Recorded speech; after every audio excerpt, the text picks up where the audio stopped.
They heard the chopper before they saw it, rotors slicing the night, rattling the windows of the tiny rural hospital. Most of the staff ducked instinctively. But one woman, exhausted, still in her faded scrubs, simply stopped in the parking lot and closed her eyes. She knew that sound, and she never expected to hear it again. Maria Santos had just finished a double shift, 16 hours straight in the ER of Ridgeview Community Hospital. It wasn't glamorous. A two-hallway building tucked between cornfields, its only ambulance older than most of its patients. Tonight had been chaos, 3 traffic accidents, a heart attack, and an elderly man who refused to leave until she personally checked his blood pressure 3 times. But Maria carried through as she always did. Calm, steady, quietly strong. No one at Ridgeview knew much about her past. She showed up, worked hard, always took the toughest cases without complaint. She was the nurse everyone wanted by their side, and the one who never talked about herself. They didn't know she once served. They didn't know she had walked through hell. And they absolutely didn't know she had saved an entire SEAL platoon. The chopper's lights washed over the parking lot. Nurses gathered by the entrance, murmuring in confusion. Is someone being airlifted in? I didn't hear about a trauma case. Why is it landing here? Maria remained still, clutching her bag, eyes narrowed. Her heartbeat quickened, not in fear, but in memory. When the rotors slowed, the doors opened. 8 Navy SEALs stepped out. Fully geared, clean formation, weapons slung, faces solemn, and they walked straight toward her. The staff parted like water, staring at the surreal scene unfolding.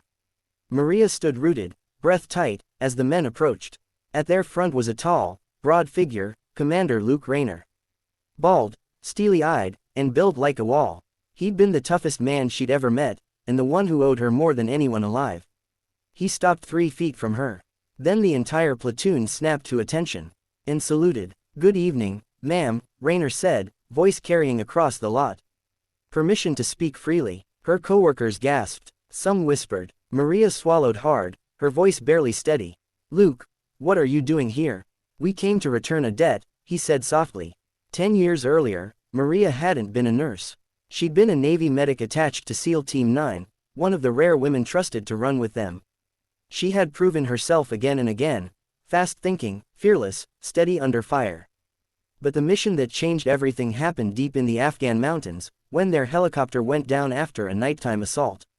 The crash left 3 wounded, the radio useless, and enemy fighters closing in from all directions.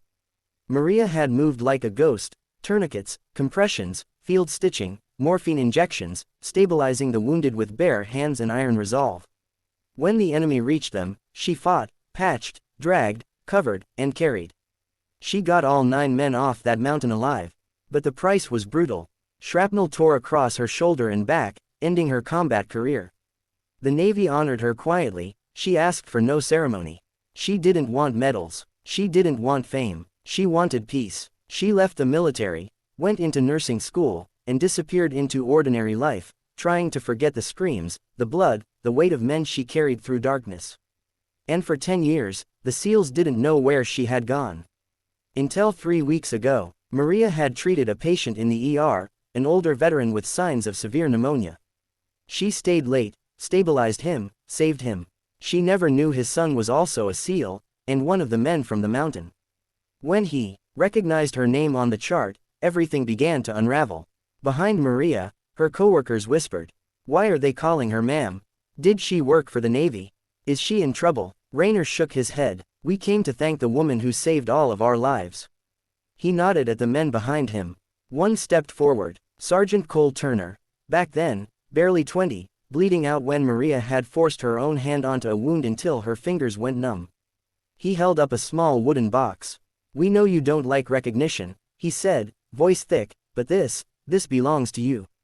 Maria hesitated. I don't, ma'am, Turner whispered, you earned this more than anyone I've ever known. Inside the box was a Navy cross, engraved with her name. The award she had refused 10 years ago. Rayner stepped closer. You didn't disappear, Maria. You just kept saving people quietly. You never stopped serving. Her eyes stung. I was just doing my job. No, his voice was firm. You were doing the impossible. Around them, hospital staff stood silent, many wiping away tears. Maria looked at the box, then at the men, and the years melted away. The guilt she carried, the memories she buried, the belief that she had done too little, not enough, all rose inside her. She blinked hard, fighting the tremble in her voice.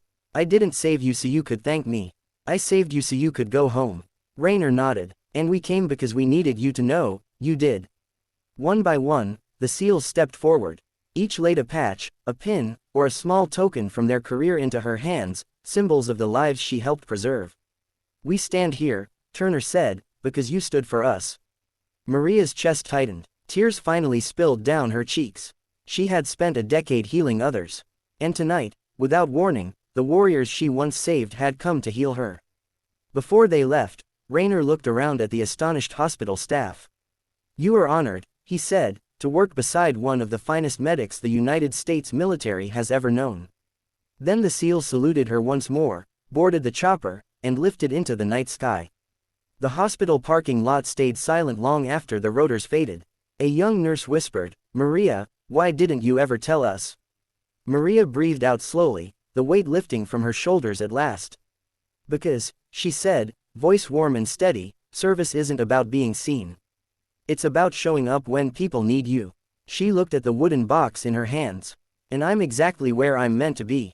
Final message. In a world that celebrates loud victories, some of the greatest heroes walk quietly among us, unseen, unrecognized, but never unimportant. Maria's story is a reminder that true strength isn't about glory. It's about compassion, sacrifice, and the courage to keep serving long after the battle is over.